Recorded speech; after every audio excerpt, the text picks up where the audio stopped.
Breaking news. ATM fraud ముఠాకు Oragallu పోలీసులు check పెట్టారు. తెలంగాణలో తొలిసారి ఏటీఎం ఫ్రాడ్ ముఠాను పట్టుకున్నారు.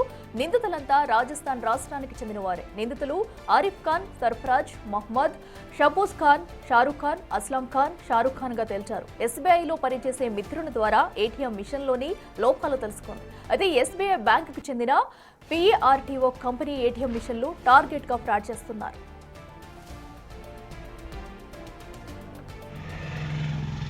తమిళనాడు, కర్ణాటక, ఏపీ, మధ్యప్రదేశ్, వెస్ట్ బెంగాల్, కేరళ రాష్ట్రాల్లో ఏటీఎంలలో దోపిడీ చేశారు. నకిలీ తాళాలతో ఏటీఎం ముందు భాగాన్ని ఓపెన్ చేసి క్యాష్ డిస్పెన్సర్ ముందు స్టీల్ ప్లేట్లు అమరుస్తున్నారు.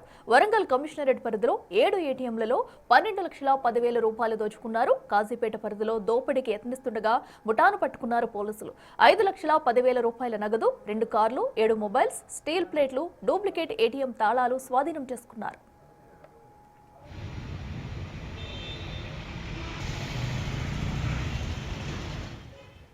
ఇప్పుడు మీ ముందు ప్రొడ్యూస్ చేసినటువంటి 7గురు కూడా ఈ ఏటీఎం మిషన్స్ లో డబ్బులు రాకుండా ప్లేట్స్ అడ్డుపెట్టి చోరీలకు పాల్పడుతున్నటువంటి ఒక ముఠా 7 members gang.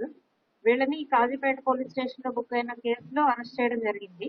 Crime number 318 of 2025 under section 303 to 318 of 4 of BNS దీనిలో అరెస్ట్ చేశాము. వీళ్ళు ఏంటంటే ఈ రాజస్థాన్ లోని ఆల్వార్ అనే డిస్ట్రిక్ట్ నుంచి ఈ 7 మెంబర్స్ కూడా ఇక్కడికి వచ్చారు. వచ్చి ఏటీఎంస్ లో డిఫరెంట్ ఏటీఎంస్ లో వెళ్ళి వీళ్ళు దొంగతనాలకు పాల్పడుతున్నారు.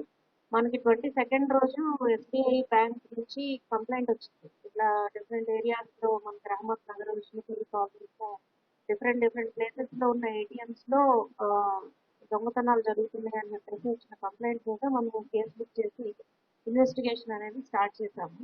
చేసిన తర్వాత టీమ్స్ గా ఫామ్ అయ్యి కాజీపేట పోలీస్ అట్లాగే క్రైమ్స్, సిసిఎస్ అందరూ కూడా ఇన్వెస్టిగేషన్ చేస్తున్నారు.